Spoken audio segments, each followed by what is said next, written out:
अम्बरीश जी का 1 वर्ष पूरा हो गया।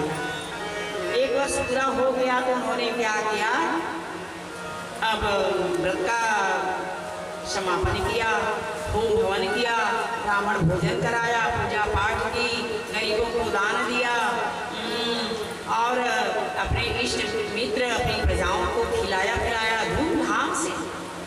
ये सब तैयारियां हो रही हैं कि इतने लोगों को खिलाना है, पिलाना है, देना है, लेना है, सब करना है। अब एकादशी से बाद द्वादशी का दिन आ गया। अब समय आ गया है पारणा करने का, चलो पारणा कर ले। उसी समय में हमारे दुर्वासा जी पहुंच गए। दुर्वासा जी को भी निमंत्रण दिया भोजन का और उन्होंने भोजन निमंत्रण को स्वीकार किया और स्वीकार करके कहाँ चले गए, जमुना जी में त्रिकाल स्नान करने के लिए चले गए। त्रिकाल स्नान के लिए चले गए सज्जनों। और उनका द्वादशी का समय जो है 1 घड़ी बचा था।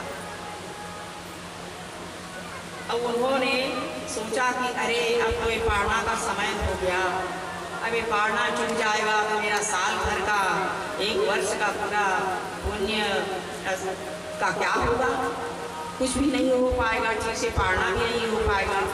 क्योंकि इसका नियम है व्रत में जो पंचांग में दिया रहता है पारणा का समय सज्जनों, उसी के आधार पर ही पारणा करना चाहिए, तब उसमें पूर्ण तरह से पुण्य की प्राप्ति होती है। अब ऋषि जी चले गए तो अम्बरीश ने धर्माचार्यों से पूछा, महाराज बताइए तो एक पारणा का समय हो गया है, अब ऋषि जी कहाँ जमुना स्नान के लिए गए हैं और कहाँ भगवान के चिंतन में लग गए होंगे, तो समाधि लग जाती है जहाँ जाते हैं वहाँ, क्योंकि शंकर जी के अवतार तो हैं। तो अब बताइए महाराज क्या किया जाए। धर्माचार्यों ने बताया, तुलसी मिश्रित जल 2 बूंद जल लेना, तुलसी मिश्रित जल को पान कर लेना, वही पारणा होता है। अब इतने में दुर्वासा जी आ गए, आए धड़ाम धड़ाम खड़ाऊ पहन करके और जान गए कि राजा ने पारणा कर लिया है। आकर कहते हैं, अजी राजा तुम तो दुष्ट हो, उसको भोजन का निमंत्रण दिया, अब तूने पहले ही खा लिया, मुझसे पहले ही खा लिया। नहीं नहीं महाराज, खाया नहीं, 2 बूंद तुलसी जल मिश्रित 2 बूंद जल ही पिया। तो बोले नहीं नहीं, तुमने भोजन कर लिया, इसको तो भोजन किया कहा जाता है, 2 बूंद जल पी लिया यानी भोजन कर लिया। मैं तुम्हें श्राप देता हूँ, कृत्या प्रकट कर दिया दुर्वासा जी ने। अब कृत्या जो है क्या कहते हैं, अम्बरीश जी को खाने दौड़ी, खाने दौड़ी। तो सज्जनों अभी हमने बताया ना कि अम्बरीश जी चक्की चला के आटा पीस रहे थे, है ना। उसी दिन से भगवान ने क्या किया था, भगवान नारायण ने अपने चक्र को उनकी रक्षा के लिए नियुक्त कर दिया था, रक्षा के लिए नियुक्त कर दिया था। जो ही कृत्या खाने के लिए दौड़ी, जो ही चक्र सुदर्शन ने क्या किया, कृत्या को जला करके भस्म कर दिया और कृत्या को जला के भस्म कर दिया और दुर्वासा को खाने के लिए दौड़ी। तब दुर्वासा जी भागे सज्जनों, भागते भागते दुर्वासा जी कहाँ कहाँ गए, ब्रह्मलोक में गए, साकेत धाम में गए ब्रह्मा जी की, विष्णु लोक में गए, सब लोक में गए, स्वर्ग में गए, इंद्रलोक में गए।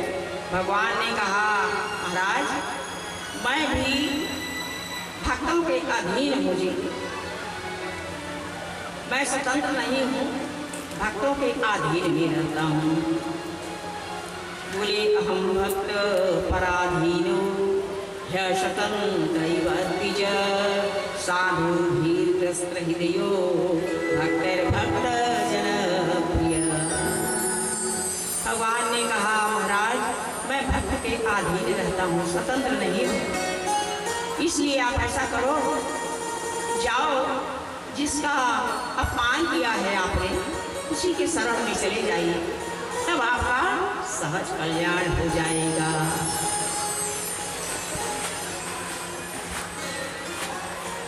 तब दुर्वासा जी जो है गए अम्बरीश के पास। सज्जनों,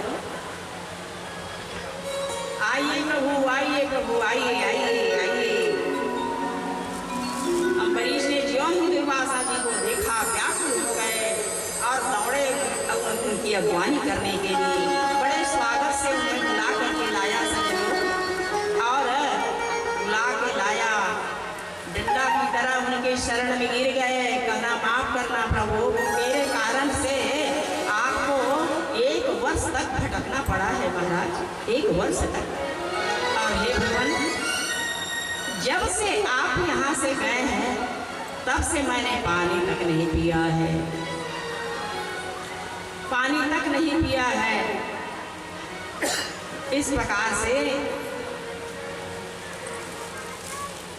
सुंदर आदर करके, आदर सत्कार के साथ ऋषि को बुलाया और बुला करके 100 प्रकार के भोजन बनवाया और हाथ जोड़कर निवेदन किया, स्वामी चलिए आप भोजन करिए, हे महात्मा चलिए भोजन करिए। महाराज, आज तक मैंने पानी तक ग्रहण नहीं किया है, जल्दी जल्दी बैठे चलिए।